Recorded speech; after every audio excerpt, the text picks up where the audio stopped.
हमारा second chapter topic है organisational behaviour के अंदर give the meanings of organisation, organisational behaviour and organisational psychology.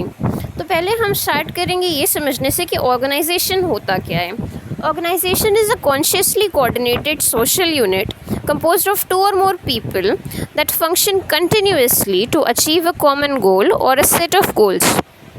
They can be either manufacturing or service sector organisations. Organisations दो तरह की हो सकती हैं, मैन्युफैक्चरिंग और सर्विस सेक्टर।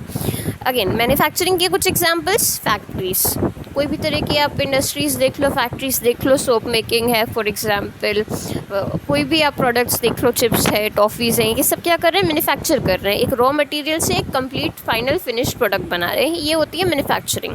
और सर्विस सेक्टर्स क्या होते हैं, schools, offices, police stations, financial firms, government agencies, NGOs, ये सब क्या होते हैं, सर्विसेज प्रोवाइड करते हैं किसी ना किसी तरह की। तो ये होते हैं सर्विस सेक्टर ऑर्गेनाइजेशंस। अब ये हैं क्या, कॉन्शियसली कोऑर्डिनेटेड सोशल यूनिट्स थे। इसका मतलब है कि किसी ने सोच समझ के उनको बनाया है, एक सोशल यूनिट है, एक ग्रुप ऑफ पीपल को लेके बनाया है।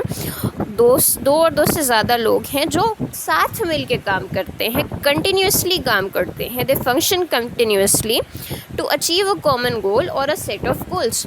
एक उनका कॉमन गोल होता है, फॉर एग्जांपल गोल कुछ भी हो सकता है। गोल हो सकता है प्रोडक्ट कंप्लीट करना, गोल हो सकता है सर्विस प्रोवाइड करना, गोल हो सकता है प्रॉफिट्स कमाना, गोल हो सकता है लोगों के लिए अच्छा काम करना, लोगों को बचाना, उनकी हेल्प करना। तो कुछ भी गोल हो सकता है, बट गोल्स क्या होते हैं, कॉमन होते हैं। सबका गोल, एक ऑर्गेनाइजेशन में सबका गोल सेम होना चाहिए।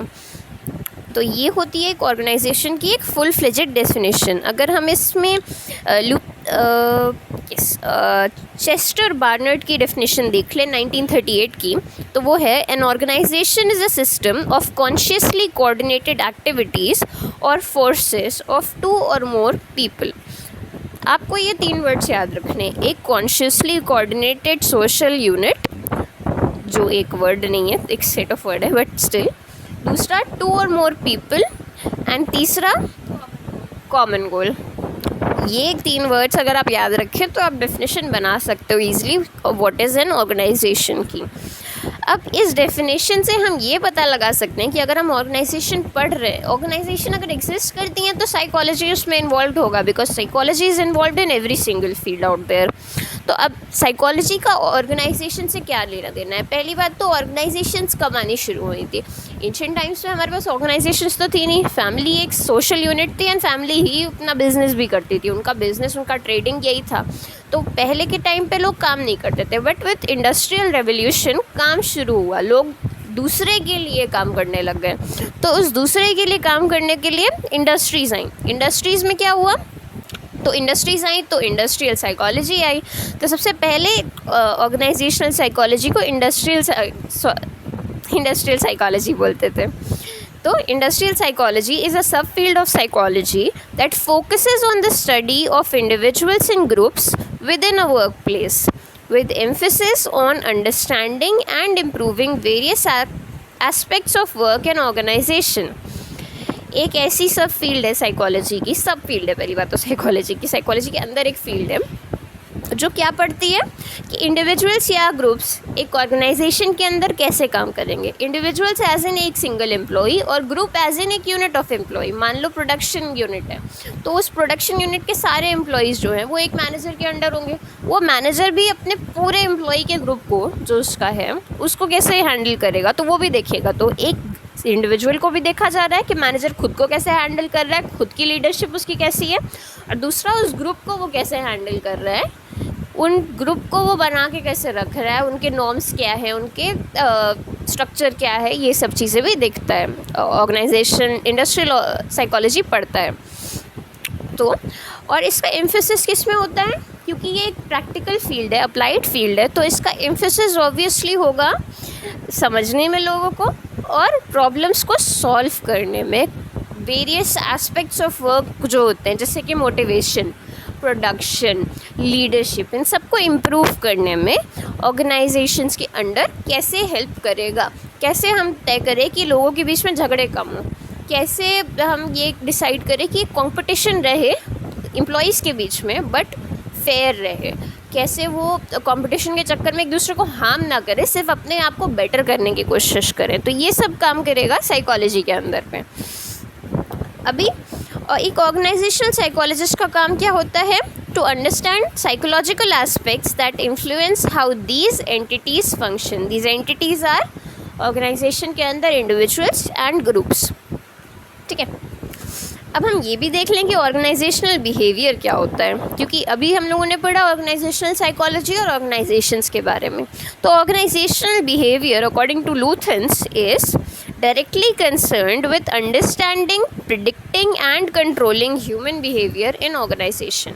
अंडरस्टैंड करना, समझना, प्रिडिक्ट करना कि फ्यूचर में क्या होगा और उस फ्यूचर को कंट्रोल करना। फॉर एग्जांपल, आपने समझा कि अब इन दोनों एम्प्लॉयज़ के बीच में जो फाइट हो रही है, मैनेजर के लिए फ़ाइट हो रही है कि अब इन दोनों को ही मैनेजर बनना है। मैनेजर की पोस्ट एक होती है, दो एम्प्लॉयज़ हैं कैंडिडेट्स, तो इनके बीच में फ़ाइट होगी, या हम समझ सकते हैं कि अब ये फ़ाइट करेंगे। तो एक तो समझा, दूसरा प्रिडिक्ट किया कि ये दोनों कुत्ते बिल्लियों की तरह भी लड़ सकते हैं।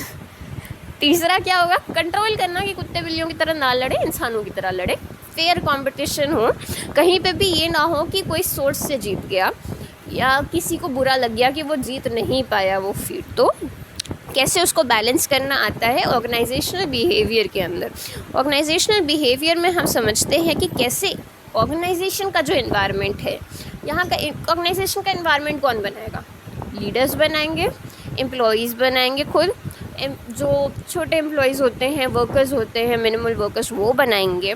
जो एक्चुअल एनवायरनमेंट है, जैसे कि लाइटिंग, टेम्परेचर, सीट्स का लोकेशन, मान लो कलर, इंटीरियर डिज़ाइनिंग, सब चीज़ जो है वो सब साइकोलॉजी में आता है।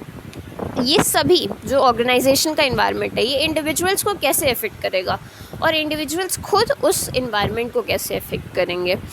इंडिविजुअल्स भी तो एक दूसरे का अफेक्ट कर रहे हैं, तो एक इंडिविजुअल दूसरे के लिए तो एनवायरनमेंट है उसका, तो वो एक दूसरे को कैसे अफेक्ट करेंगे। इसमें कई बहुत सारे टॉपिक्स आते हैं और ये एक अप्लाइड साइकोलॉजिकल फील्ड है, जैसा कि मैंने पहले कहा था, जो कई रिसर्च मेथड्स जैसे कि ऑब्जर्वेशंस के थ्रू पढ़ा जाता है, समझा जाता है और प्रॉब्लम्स को उसकी हेल्प से सॉल्व किया जाता है। तो एक बार अगर हम रिवीजन के लिए देख लें तो organisational psychology is a field of study that investigates the behaviour of an individual, group and organisational structures. Organisational structures क्या होते हैं ये हम बाद में देखेंगे। Organisational behaviour is chiefly concerned with employee related situations. उसको मेनली जो है एम्प्लॉयज़ को ही बेटर करने की कोशिश करनी है। प्रोडक्शन कैसे बढ़ेगा? एम्प्लॉयज़ अच्छा काम करेंगे तो एम्प्लॉयज़ के साथ साथ प्रोसेसेस भी अच्छा काम करेंगे। तो बट ओवरऑल हम लोगों को एक तरह से उन्हीं को सेटिस्फाई करना है, उनका एब्सेंटीज़म कम करना है, एम्प्लॉयज़ का टर्नओवर बढ़ाना है, दैट इज़ उनकी प्रेजेंस और उनकी प्रोडक्टिविटी बढ़ानी है, ह्यूमन परफॉर्मेंस ओवरऑल बढ़ानी है, दैट इज़ हमारे ह्यूमन रिसोर्सेज को बढ़ाना है ऑर्गेनाइजेशन के, और मैनेजमेंट को इम्प्रूव करना है। Hence OB states that the nature of man, the nature of organisation is both helpful and the knowledge of OB, organizational behavior, and human would be useful in improving the organization's effectiveness। तो अगर हम humans की knowledge रखते हैं and how they act in a society, because organisation एक social unit है, तो हम ऑर्गेनाइजेशन की ओवरऑल इफेक्टिवनेस को बढ़ा सकते हैं, उसकी प्रोडक्टिविटी, उसकी हर तरह से उसको इम्प्रूव किया जा सकता है।